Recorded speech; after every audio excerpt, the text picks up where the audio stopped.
Hello and welcome back. In another video. Today we discuss the symptoms of bad touch converter. So let's begin. Before starting the video, don't forget to subscribe my channel. A torque converter is a component in an automatic transmission that is responsible for transmitting power from the engine to the transmission. When a torque converter starts to fail, it can cause a number of symptoms that may indicate a problem. Here are some common symptoms of a bad torque converter. Number 1. Shuddering or vibrations. If you feel a shuddering or vibrations in your vehicle when driving at low speeds or accelerating, it may be a sign that your torque converter is failing.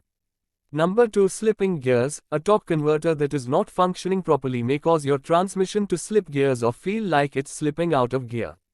Number 3. Delayed or harsh shifting. If you notice a delay in shifting when you press the accelerator or a harsh jerking motion when shifting, it may be due to a bad torque converter. Number 4. Overheating. A failing torque converter can cause your transmission to overheat, which can cause serious damage to the transmission.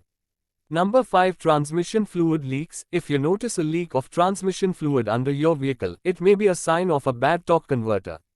Number 6. Poor acceleration. A bad torque converter can cause your vehicle to accelerate slowly or feel like it's struggling to get up to speed. If you are experiencing any of these symptoms, it is important to have your vehicle inspected by a qualified mechanic as soon as possible to avoid further damage to your transmissions. I hope you liked my video. Thanks for watching. We'll see you in the next video. Take care.